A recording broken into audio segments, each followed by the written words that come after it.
Olá pessoal, eu me chamo Elizabeth Mustafa e sejam muito bem-vindos. Hoje nós vamos dar continuidade ao nosso estudo de história e vamos tocar no momento lá do século XV, quando a gente fala das grandes navegações. Então, se você não viu os vídeos anteriores, eu recomendo que veja, porque nós já falamos sobre a Idade Média, sobre o fim da Idade Média.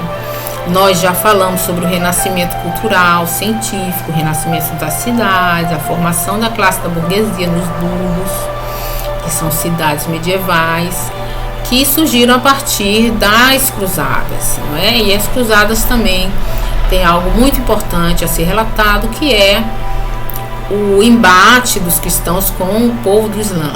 E eu também fiz um vídeo sobre Maomé e o crescimento do islamismo.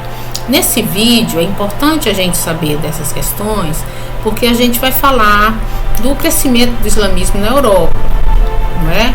Porque depois que Maomé morreu, os povos que se tornaram islamizados tiveram uma atitude imperialista perante o mundo, formando um grande império.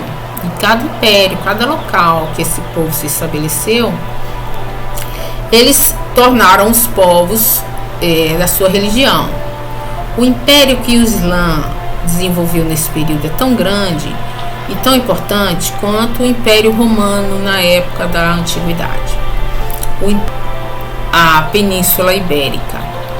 E é nessa Península Ibérica que a gente vai trabalhar um pouco os conceitos para que a gente possa compreender a missão de Portugal e Espanha, que eram as navegações.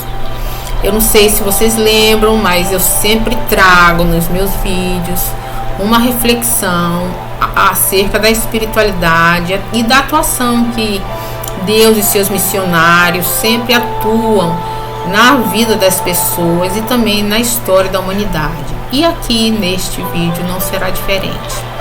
Quando a gente fala que Portugal e Espanha são os primeiros a desenvolver a navegação, é porque realmente é uma missão espiritual que esses povos trazem e que isso está descrito no livro A Caminho da Luz de Emmanuel, que eu vou tocar nesse texto com vocês mais uma vez.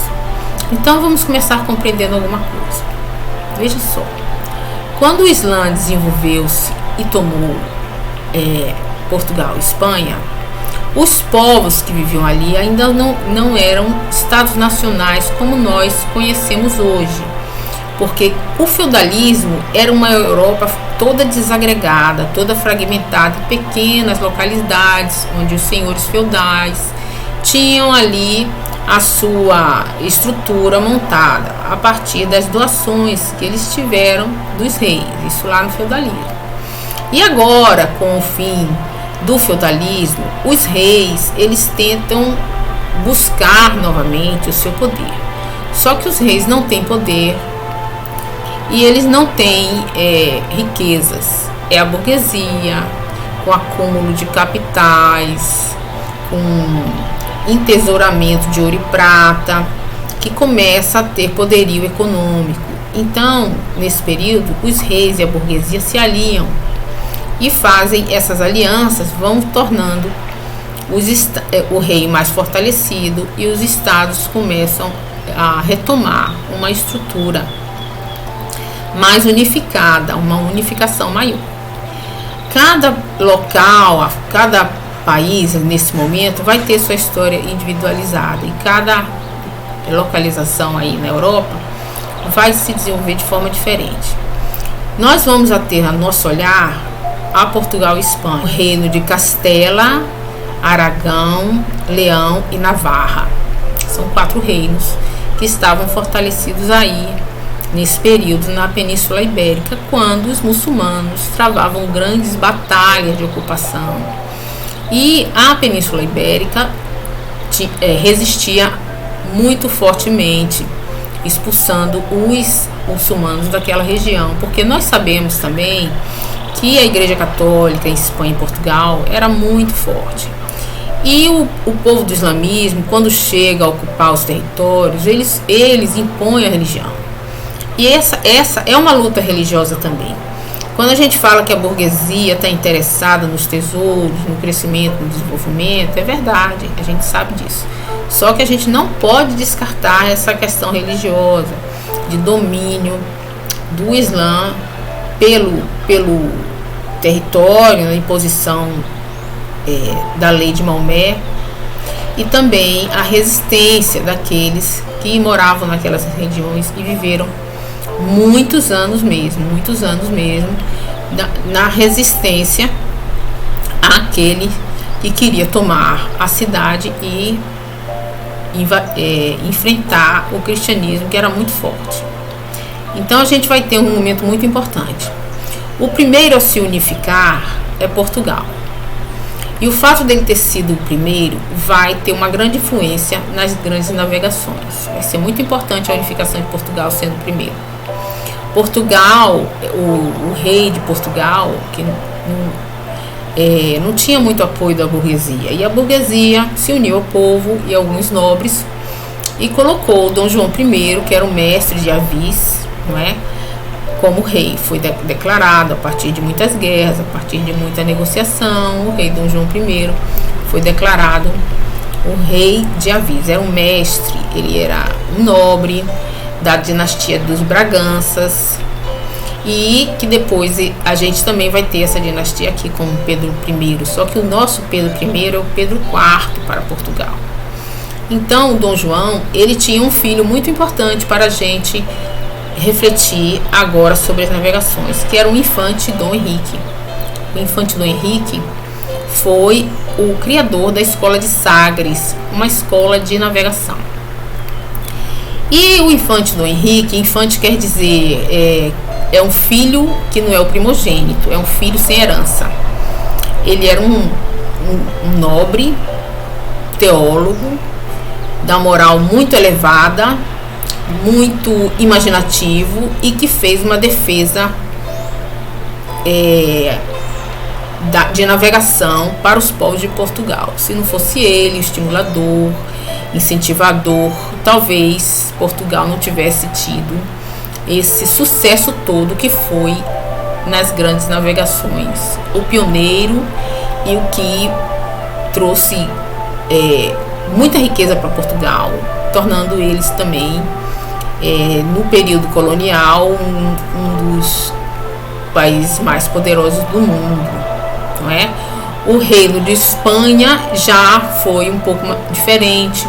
Teve a união de dois reinados, o de Castela e o de Aragão, com a rainha Isabel, com o rei Fernando, que se casaram e formaram o reino de Castela e Aragão, que depois se tornou Espanha. Mas o infante Dom Henrique, vale destacar que ele criou a escola de Sagres. A escola de Sagres era uma escola de estudos de navegação, porque o infante Dom Henrique, ele era muito sábio, ele era muito estudioso, ele estudava matemática, ele estudava astronomia, ele gostava muito da cultura e tinha uma efervescência cultural no seu coração muito grande.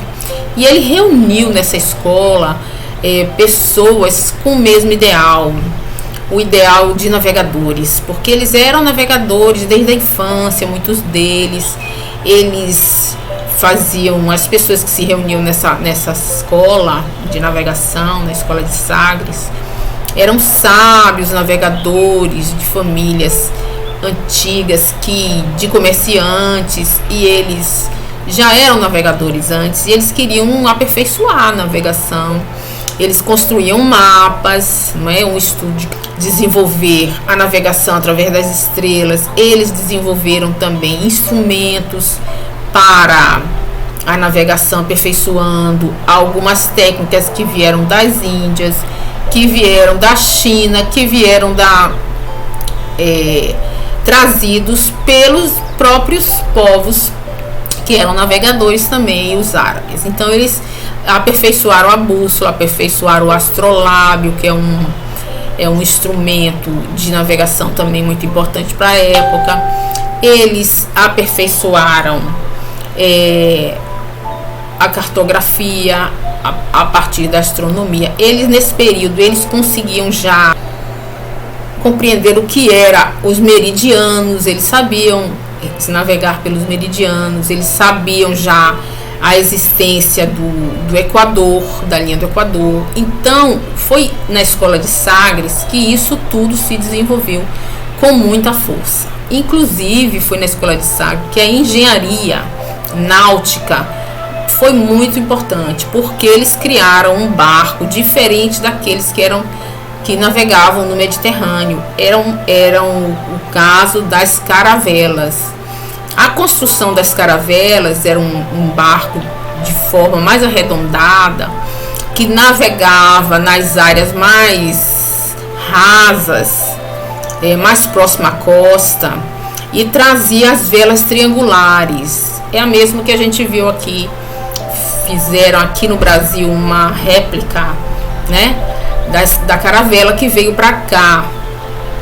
E também as naus, que é uma caravela também, mas uma caravela mais elaborada. As naus, elas são maiores, elas têm as velas mais arredondadas, meio quadrada, meio retangular. Eles fazem uma mistura entre as velas triangular e a vela retangular e quadrada. E aí o movimento dessas velas fazem com que o vento circule entre as velas e eles possam navegar.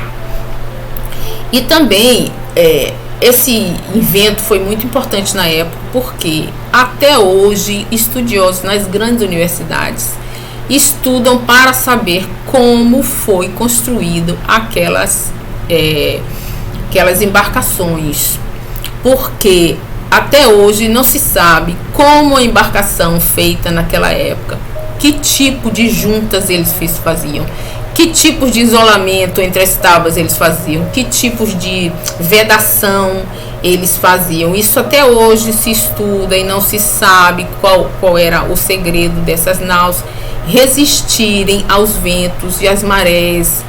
Muitas delas atravessavam tormentas e não eram destruídas, e isso até hoje é estudado. É um enigma da história do mundo nesse período, né?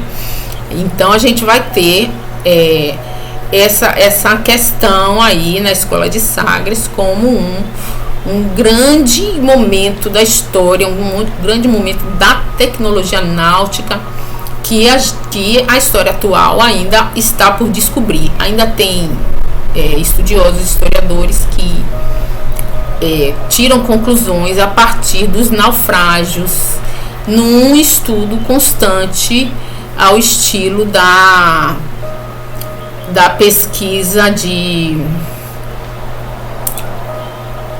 fósseis dessas embarcações que no fundo do mar e voltam, e eles olham como foi feito, estudam e tal.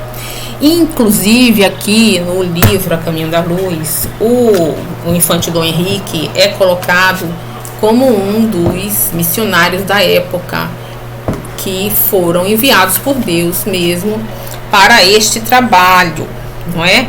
Aqui no livro A Caminho da Luz, na página 159, que a gente vê aqui,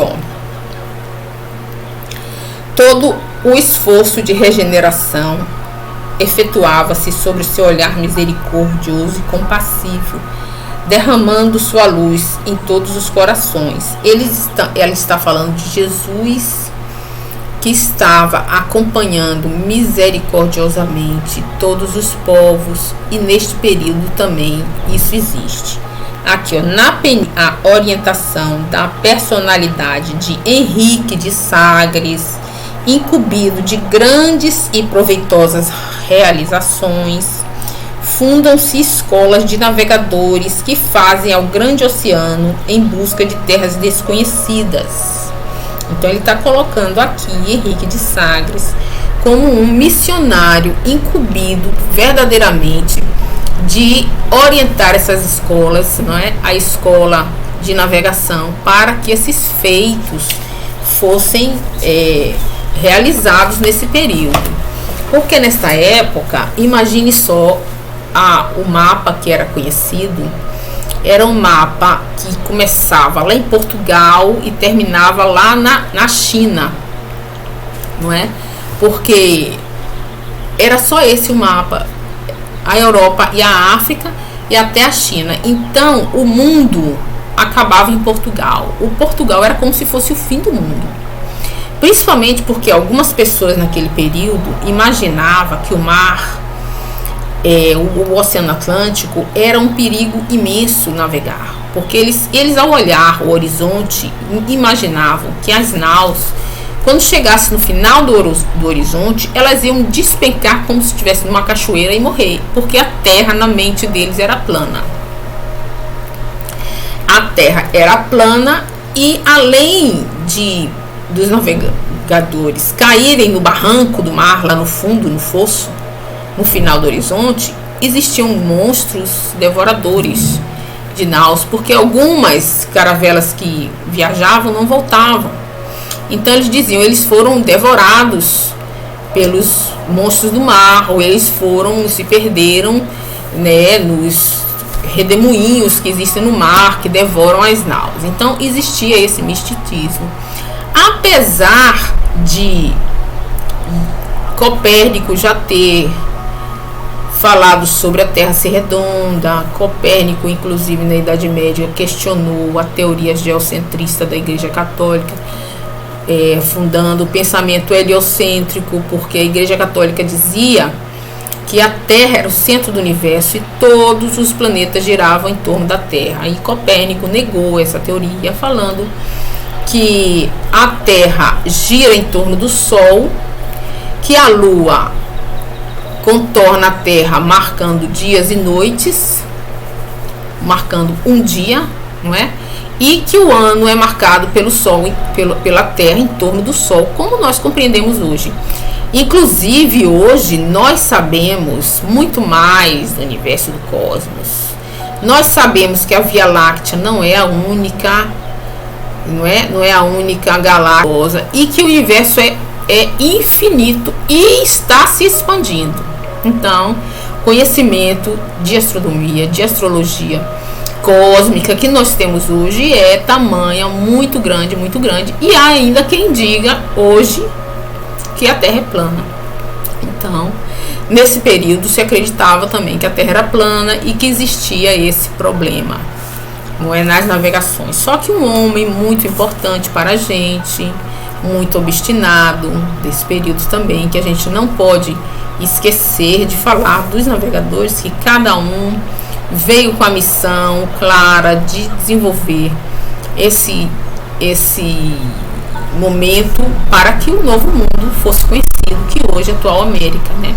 Que nós fazemos parte aqui do Brasil, e essa história é uma história que muito nos diz respeito, que fez uma façanha muito grande. Vasco da Gama, ele era filho de navegador português também. O pai dele já era um grande navegador. Ele desde os 14 anos navegava. E ele reuniu vários navios com o intuito de buscar um novo caminho para as Índias, já que o Mediterrâneo estava totalmente tomado pelos árabes no monopólio comercial, e também pelas duas cidades, Gênova e Veneza, que fizeram tratos com os árabes.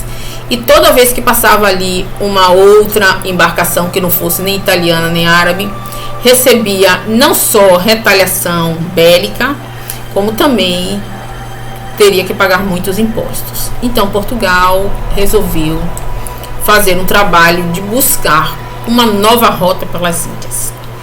Vasco da Gama então resolveu fazer o seguinte: contornar a costa da África a fim de encontrar um novo caminho.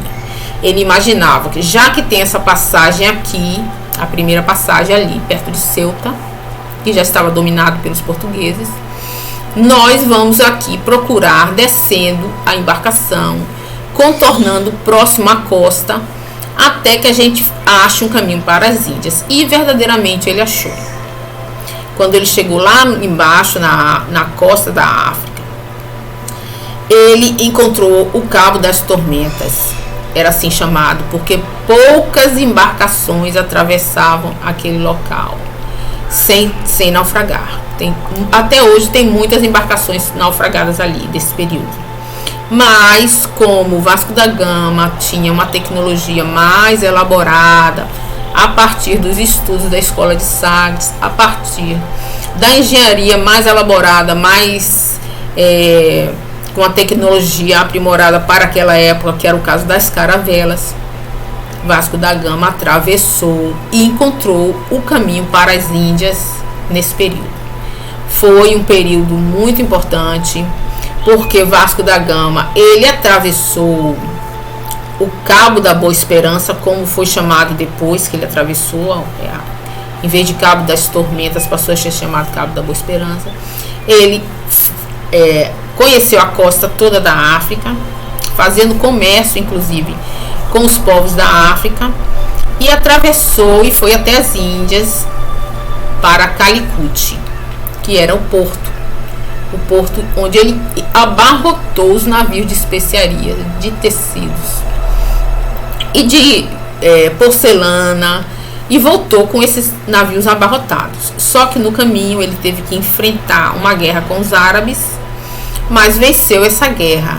E ao retornar, Vasco da Gama voltou apenas com 35 tripulantes dos 160 que saíram de Lisboa. Então, ele voltou e Vasco da Gama voltou como um herói para Lisboa. Foi muito importante essa viagem. Depois da viagem de Vasco da Gama, Colombo resolveu fazer uma viagem na perspectiva de achar o caminho das Índias, navegando pelo Ocidente. Colombo era um navegador muito hábil desde jovem. Colombo era estudioso da náutica, ele era um estudioso do desenho, ele desenhava muito e ele fazia vários desenhos de mapas, ele desenhava vários mapas. Inclusive, vários dos mapas que Colombo desenhou, hoje ainda nós nos orientamos para ter o nosso mapa mundi. Cristóvão Colombo era um visionário, estudioso da astronomia. Ele foi um grande leitor de Marco Polo. Ele leu o livro de Marco Polo, anotou várias coisas que Marco Polo, que era um explorador que anterior a ele foi até a China, foi até a Índia, e descreveu neste livro os feitos, descreveu a cultura, descreveu as riquezas. E Colombo era apaixonado por este livro de Marco Polo. Inclusive o livro de Marco Polo, que foi de Colombo, todo riscado com observações de Colombo. Este livro hoje ainda está no Museu Colombo, na Itália. Ainda está lá, você pode visitar e pode ver este livro de Marco Polo, que foi de Cristóvão Colombo. E, inclusive, tem um filme muito bonito, que é um filme A Conquista do Paraíso, que está no YouTube, que mostra a história de Colombo de uma maneira belíssima. E você pode perceber ali Cristóvão Colombo, a pessoa que ele era. No filme mostra que ele era uma pessoa muito aficionado pela ideia dele. Ele tinha certeza que pelo Ocidente ele iria encontrar as Índias do outro lado. Ele iria navegar pelo Ocidente, dar a volta toda a terra e encontrar as Índias pelo outro lado, trazendo assim uma nova rota de comércio com as especiarias da Índia. E ele queria conhecer a China, ele queria conhecer os povos, ele tinha uma paixão pela navegação, era muito apaixonado por isso. E no filme ele trata muito bem dessa questão da busca dele. Ele primeiramente vai a Portugal pedir para que o rei e os burgueses, os banqueiros da época, financiem a sua viagem, mas ele recebe um não e ele vai para a Espanha, fala com Isabel, não é?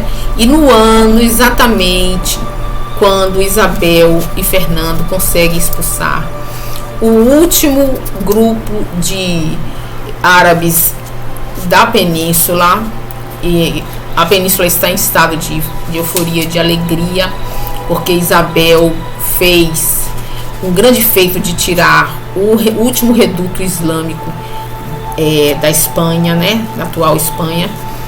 o Colombo chega para Isabel e pede para que ela patrocine, e ela junto com os banqueiros patrocinam a viagem de Colombo rumo ao oeste para achar um caminho para as Índias. E Colombo sai ali com as suas 3 caravelas que nós já conhecemos, né? Santa Maria, Pinta e Nina. Quando éramos crianças, tivemos que decorar esses nomes para entender essa viagem.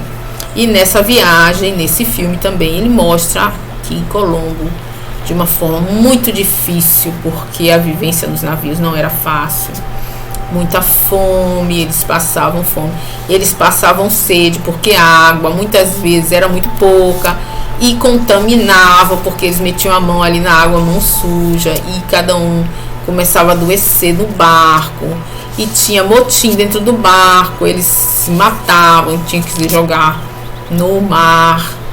E aí foi uma situação que cada vez mais era muito difícil essa viagem de Colombo, e eles já estavam muito tempo no mar, procurando essas Índias, que tanto buscavam chegar nas Índias, e ele achava que ia chegar em 7 semanas, mas não foi assim, demorou muito, eles não podiam voltar, o alimento já estava pouco, e é muito bonito o momento quando eles veem a primeira paisagem da terra do Novo Mundo. Você precisa ver esse filme, coloque lá, Conquista do Paraíso, assista, porque você vai se emocionar. Eu me emocionei quando eu vi o filme, eu me emociono muito com essas coisas de história, porque eu acho que isso é a nossa história, a nossa vida mesmo. Nós estivemos lá em outras vidas, e nós temos essa lembrança, essa memória espiritual muito forte. Eu me emocionei muito com esse filme de Colombo. Vocês assistam, que vão gostar muito. Então, alguns anos antes de Cabral vir para o Brasil, Cristóvão Colombo encontrou novas terras lá, aqui nas Américas, que foi, na verdade, ali na região das Bahamas, foi onde ele parou, a atual Bahamas. Ele explorou aquela região, explorou a ilha de Cuba e explorou a ilha do Haiti também, mas ele sempre achando que chegou nas Índias. Tanto é que quando ele chegou na costa, que viu os nativos, deu o nome de índios, acreditando que estava chegando nas Índias. Só que ele não achou o continente, ele só achou as ilhas. E voltou para Portugal, aliás, para a Espanha, levando índios, levando arara, pássaros, levou uma amostra de metais, de ouro e prata, que ele encontrou lá nos artefatos que os índios fabricavam, pouca coisa, não muita coisa, mas levou. E voltou vitorioso, que tinha encontrado terras, ele tinha encontrado as Índias, mas não eram as Índias, a gente sabe hoje que eram as Américas. E eles fundaram, inclusive, a União, uma organização das Índias Ocidentais. Imagine achando que tinha Índias mesmo aqui, indo pelo Ocidente. Então eles achavam que chegavam mais Índias, mas não chegaram. Só que anos depois, 4 anos depois, mais ou menos, Cabral sai de Portugal com uma frota gigantesca para repetir a rota de Vasco da Gama. A ideia de Cabral era repetir a rota de Vasco da Gama, navegando na costa da África até o Cabo da Boa Esperança, e fazer de novo o caminho que fez Vasco da Gama. Só que teve um problema. Quando Colombo descobriu novas terras, o Papa, fez uma bula papal determinando: vamos pedir para que chegue mais para lá esta linha. E aí fizeram o Tratado de Tordesilhas, que é 370 graus a oeste, porque aí aumentou o território que fazia parte de Portugal. Só que Portugal não sabia onde ia bater essa linha, ninguém sabia, porque sabia-se que Colombo achou terras lá nas Bahamas, mas ninguém ainda tinha identificado o continente, e o Brasil ainda não estava no mapa. E o que acontece? Quando Cabral saiu de Portugal para seguir a rota que Vasco da Gama já tinha traçado, ele esticou e bateu aqui no Brasil. Agora as pessoas falam assim: será que foi uma tempestade que trouxe Cabral para cá?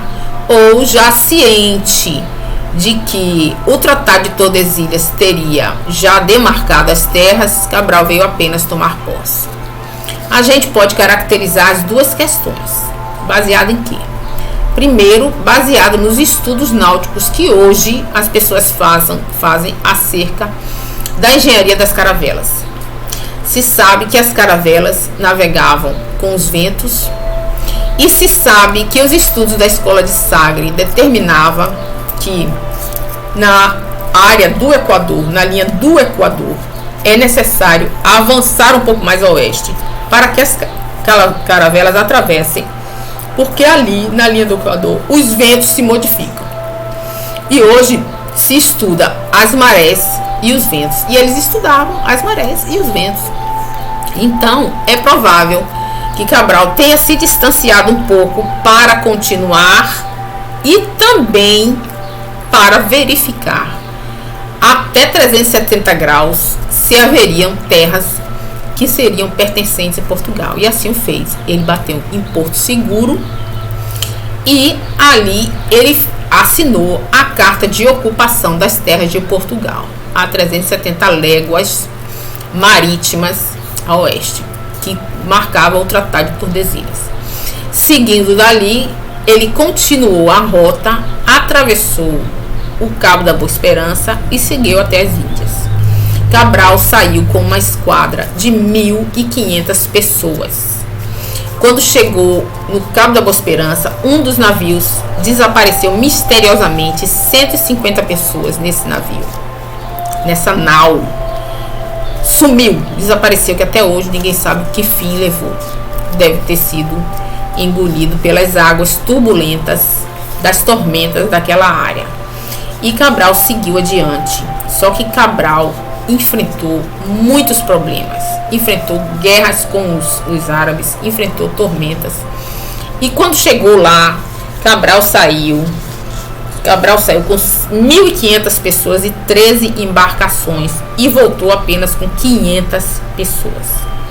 O que quer dizer que 1.000 pessoas morreram durante a viagem de Cabral até as Índias. Cabral chegou às Índias. Mais 1.000 pessoas morreram, tornando o mar um verdadeiro cemitério de Portugal.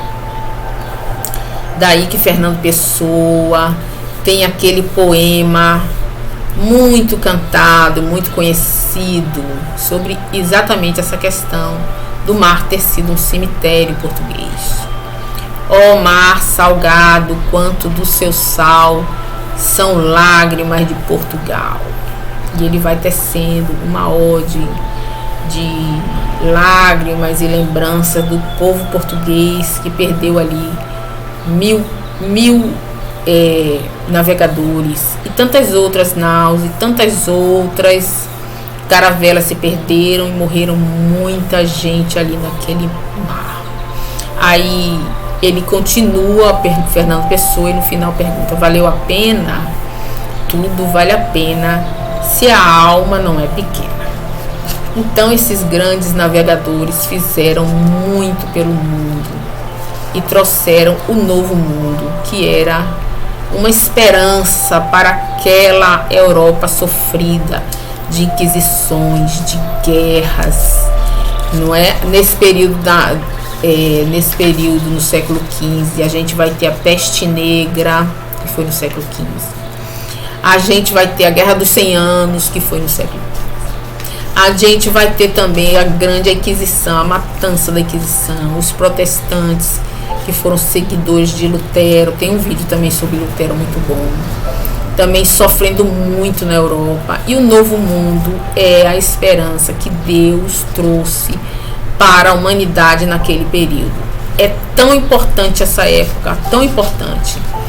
Só não é mais importante para o planeta do que a vinda do Cristo ao homem. Mas as grandes navegações e a descoberta do Novo Mundo é de uma importância enorme para a humanidade. É como se hoje nós chegarmos a descobrir um outro planeta inimaginável para a compreensão do homem atual. O que eles fizeram naquele tempo foi inimaginável.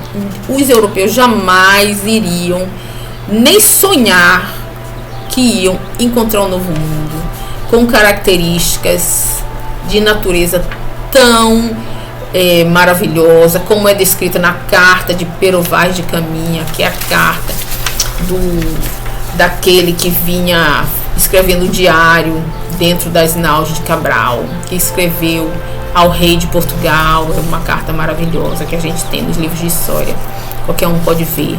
A exuberância do mar, a exuberância da plantação da floresta, a beleza dos índios, a beleza das aves, que nesta carta se diz que pode pegar um pombo com a mão, de tantos que tem, tantos pássaros que tem na costa, né, do Brasil e das Américas.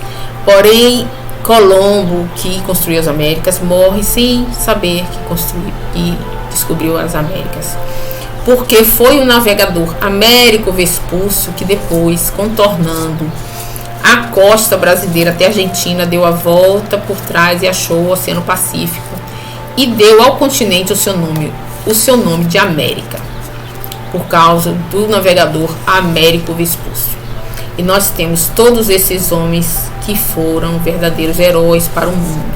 É como se hoje a gente descobrisse outro planeta, pegasse uma nave espacial e chegasse a um planeta desconhecido, e uma nova possibilidade de vida, uma nova possibilidade para aqueles que em grande sofrimento estavam na Europa, não é? Aqueles que eram perseguidos pela igreja, aqueles que queriam ter uma nova perspectiva de vida. E ao contato com os índios, se fosse um contato amoroso, seria muito bom para todos nós. Só que a gente sabe que o sofrimento aqui nesse planeta é uma marca do planeta de expiação e provas, e que o contato com os índios, ainda que no primeiro momento fosse amistoso, gerou muitas mortes, muita guerra, e também posteriormente a escravidão negra no Brasil e nas Américas foi um fato de muita dor e muita causa criada, que até hoje os povos que geraram têm um compromisso espiritual a resgatar.